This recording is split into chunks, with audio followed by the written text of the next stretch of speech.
آگے 15واں رکوع ہے سورہ مائدہ کا، اس میں قیامت کا ذکر ہے کہ قیامت میں اللہ تعالیٰ انبیاء اکرام سے بھی سوال کرے گا، ان سے انبیاء اکرام سے بھی پوچھ گچھ ہوگی، سوال ہوگا کہ آیا میں نے جو تمہیں پیغمبر بنا کر دنیا میں بھیجا تھا، تمہارے کاندھوں پر جو ذمہ داری عائد کی تھی تم نے وہ ذمہ داری پوری کی یا نہیں کی؟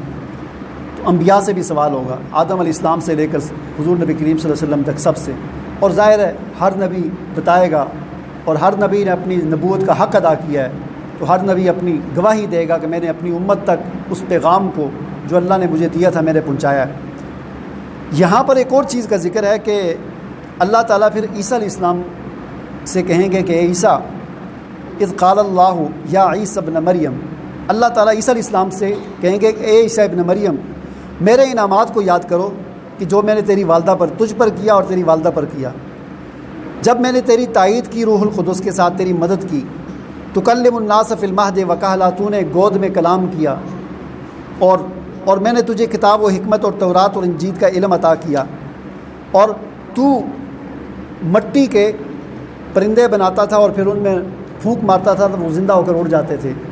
یہ میرا انعام تھا، اور تو کوڑ کو اور اندھوں کو، اندھے والے اور کوڑ والے جو مریض ہوتے ہیں ان میں ہاتھ پھیرتا تھا وہ ٹھیک ہو جاتے تھے، اور تو مردے کو زندہ کر دیتا تھا میرے حکم سے۔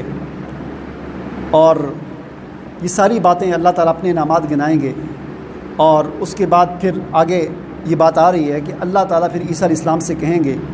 وَإِذْ قَالَ اللَّهُ يَا عِيسَى ابْنَ مَرْيَمَ أَأَنْتَ قُلْتَ لِلنَّاسِ اتَّخِذُونِي وَأُمِّيَ إِلَٰهَيْنِ مِن دُونِ اللَّهِ، یہ جو پیچھے بات گزری تھی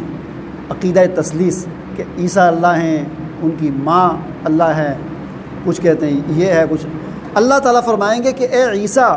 کیا تو نے لوگوں سے کہا تھا کہ مجھے خدا بناؤ اور میری ماں کو خدا بناؤ؟ تو نے کہا تھا، یہ بات تو نے کہی تھی؟ یہ سوال ہوگا۔ اب اللہ کو بھی پتہ ہے، سب کو پتہ ہے، لیکن عدالت جو ہوتی ہے نا وہ وہاں پر سوال لازمی ہوتا ہے۔ کئی دفعہ ہم بھی سوچتے ہوتے ہیں یہ ہمارے جو عدالتوں میں کیس لگے ہوتے ہیں ججوں کے، یہ وہ تو کہتے ہیں ہم ادھر گھر بیٹھے ہوئے ہمیں پتہ ہے یہ بات اس طرح ہوئی ہے، تو جج کیوں سوال کر رہے ہیں؟ تو عدالت کا اپنا ایک طریقہ کار ہوتا ہے، وہ سوال کرتی ہے۔ تو اللہ کو تو پتہ ہے کہ عیسیٰ علیہ السلام نے تو نہیں کہا تھا کہ مجھے خدا بناؤ، لیکن عدالت میں سوال ہوتا ہے۔ اللہ تعالیٰ فرماتے ہیں کہ میں پوچھوں، اللہ پوچھے گا اے عیسیٰ ابن مریم، کیا تو نے لوگوں سے کہا تھا کہ تجھے اور تیری ماں کو یہ خدا بنا لیں اللہ کو چھوڑ کر؟ قرآن میں تو اس بات کا ذکر نہیں ہے، لیکن روایات میں، بعض روایات سے پتہ چلتا ہے کہ اس سوال کی وجہ سے عیسیٰ علیہ السلام پر اللہ تعالیٰ کا خوف اتنا طاری ہوگا کہ ان کے بال کھڑے ہو جائیں گے جسم پر، اور کافی ٹائم تک وہ بالکل ڈر کی وجہ سے اور خوف کی وجہ سے بول نہیں سکیں گے۔ کیونکہ بعض اوقات کوئی بہت بڑا افسر ہو نا تو آدمی وہ اگر سوال کرے، اگرچہ بے گناہ بھی ہو، لیکن آدمی تھوڑا سا گھبرا جاتا ہے، پریشان ہو جاتا ہے، آدمی کی زبان جو ہے وہ بولنا بند کر دیتی ہے کسی کی بڑی شخصیت کے سامنے، تو اللہ کی ذات کے سامنے۔ اور اللہ جب سوال کرے گا تو نے کہا تھا،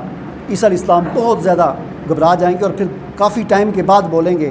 قال سبحانک ما یکون لی ان اقول ما لیس لی بحق، اے اللہ تو پاک ہے، تیری ذات پاک ہے، مجھے کیا یہ حق پہنچتا ہے کہ میں لوگوں سے یہ کہوں کہ مجھے خدا بناؤ،